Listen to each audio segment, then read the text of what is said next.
Hello everyone, welcome back to my channel interactive classes. This is Pankhuri और आज मैं आपके साथ class 10th NCERT exercise 8.1 trigonometry में क्वेश्चन नंबर 11 डिस्कस करूंगी। So the question is state whether the following is true और false. हमें बताना है कि ये ट्रू है या फॉल्स है और जस्टिफाई योर आंसर। और उसके साथ में ट्रू और फॉल्स है, ट्रू क्यों है और फॉल्स है तो फॉल्स क्यों है, इसका आंसर भी हमें जस्टिफाई करना है कि किस लिए ट्रू है और किस लिए ये फॉल्स है। इसमें कहा था value of tan a is always less than 1। उसने कह रहा है कि जो tan a की वैल्यू होगी वो हमेशा 1 से छोटी होगी। तो अगर कोई एक भी ऐसा केस हुआ जिसमें tan a की वैल्यू 1 से बड़ी हुई तो यानी कि ये हमारा फॉल्स हो जाएगा। तो बस हमको वही एक केस ढूंढना है जिसमें कि tan a की वैल्यू 1 से बड़ी हो जाए। अगर ऐसा कोई केस मिल गया तो फिर ये वाला फर्स्ट वाला पार्ट क्या हो जाएगा, फॉल्स हो जाएगा। तो मैंने एक ट्रायंगल बनाया, इसमें मैंने इसको 4 लेते हैं और यहाँ पर इसको हम 3 ले लिया हमने।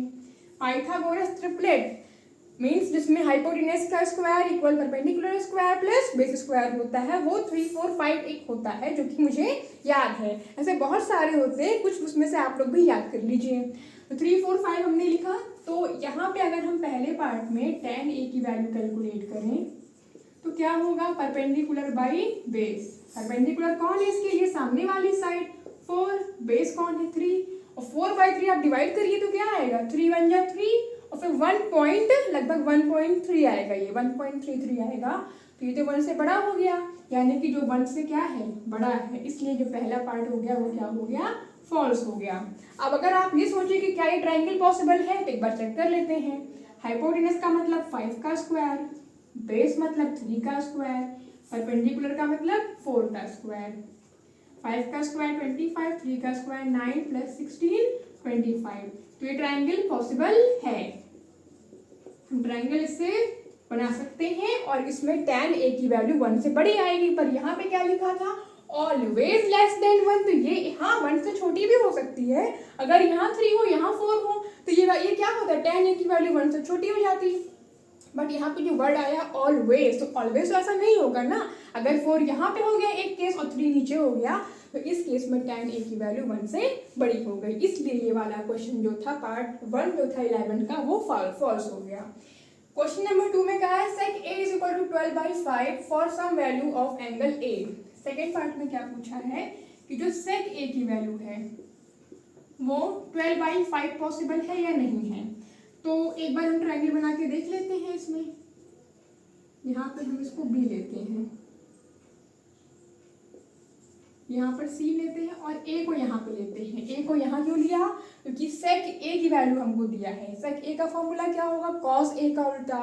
cos क्या होता है, बेस अपॉन हाइपोटेनस। तो ये क्या होगा, हाइपोटेनस अपॉन बेस।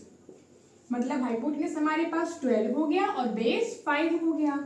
तो हमें क्या कैलकुलेट करना है, हम BC कैलकुलेट कर लेते हैं। तो 12 का स्क्वायर इज इक्वल्स टू क्या होना चाहिए, BC का स्क्वायर प्लस 5 का स्क्वायर।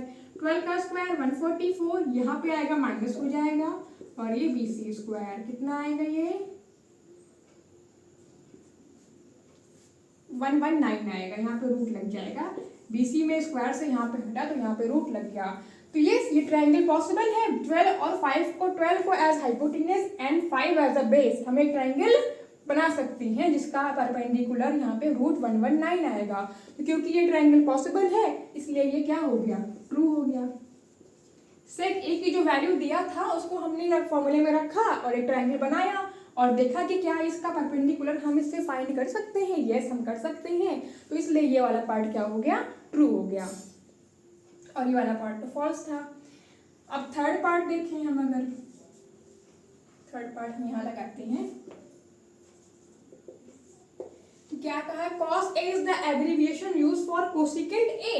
जो cos होता है वो किसका होता है, जैसे हमने जो sin cos tan पढ़ा है ये एक एब्रिविएशन है। एब्रिविएशन क्या होता है, एब्रिविएशन का मतलब होता है शॉर्ट फॉर्म। जैसे कि हम लोग क्या, बहुत सारी चीज होती हैं जिसका हम शॉर्ट फॉर्म बनाते हैं। जैसे कि CPU क्या है, एब्रिविएशन किसका, सेंट्रल प्रोसेसिंग यूनिट का है। तो वैसे ही ये भी क्या होगा, ये हमारा एब्रिविएशन है, कौन, cos a। cos किसका होता है, कोसाइन का होता है। cos a जो है वो किसका है, कोसाइन का होता है, ना कि, और इसमें क्या लिखा है, cosecant, not cosecant a। So that's why ये क्या होगा, फॉल्स होगा। थर्ड पार्ट में जो कॉस था, it is the abbreviation for cosine of angle A and not for cosecant of angle A, that's why ये क्या हो गया, फॉल्स हो गया। चौथा पार्ट हमसे क्या पूछा है, cot A is the product of cot and A. Cot और ए, अरे जो कॉट और साइन और जो कॉस टैन हम पढ़ते हैं वो किसी रेशियो के रिस्पेक्ट में तो पढ़ते हैं, कॉस ए कॉस बी, कोई एंगल के रिस्पेक्ट में तो पढ़ते हैं हम, कॉट को अलग कोई थोड़ी ना पढ़ते हैं। तो cot A is the product of cot and A, it is false. Cot A is not the product of cot and A, cot and A अलग अलग हम मल्टीप्लाई करके नहीं आता है, कॉट ए हमारा क्या होता है, साथ ही में लिखा होता है ये। देन पार्ट 5 क्या है हमारे पास, sine theta is equal to 4/3। क्या ये पॉसिबल है? तो साइन का फॉर्मूला क्या होता है, परपेंडिकुलर अपॉन हाइपोटेनस। तो ये तो हम तुरंत देख के बताएंगे कि ये पॉसिबल नहीं है। कैसे?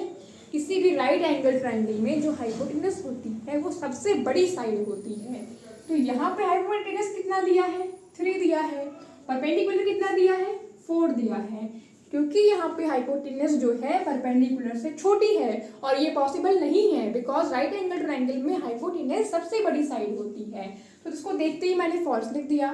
बट अगर ऐसा नहीं लिखना हो तो इसको हम ऐसे ट्रायंगल बना के एक बार देख लेते हैं, क्या ट्रायंगल बन पाएगा, A B C, sine theta है ना, तो यहाँ पे ए बी सी कहीं भी हम लिख सकते हैं। तो परपेंडिकुलर कितना है 4 और ये कितना है 3। तो आप बी सी कैलकुलेट करिए, तो कैसे कैलकुलेट करेंगे, 3 का स्क्वायर इज इक्वल्स टू 4 का square plus B C square, 9 minus 16 is equals to B C square. इसकी वैल्यू कितनी आ गई, -7 आ गई, विच इज नॉट पॉसिबल। कि जो इसके एक नंबर का स्क्वायर कभी नेगेटिव आता है, नहीं आता है। मीन्स अगर हमारे पास कोई वैल्यू है उसका हम स्क्वायर करेंगे तो कभी नेगेटिव आएगा, नहीं आएगा। जो इसकी डिस्टेंस है ये कभी नेगेटिव आएगी नहीं, और डिस्टेंस तो छोड़िए उसका स्क्वायर कर दिया फिर नेगेटिव आ रहा है, तो पॉसिबल ही नहीं है ना।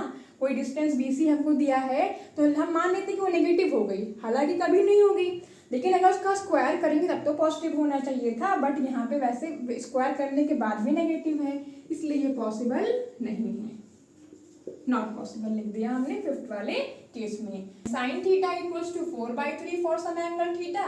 तो साइन थीटा की वैल्यू 4/3 लेके हमने चेक किया, थर्ड साइड हमने कैलकुलेट किया, वो क्या आया, नेगेटिव आया, that's why it is not possible. Okay, तो आई होप आपको आज की क्लास समझ में आई होगी। Thank you for watching, let's meet in the next video.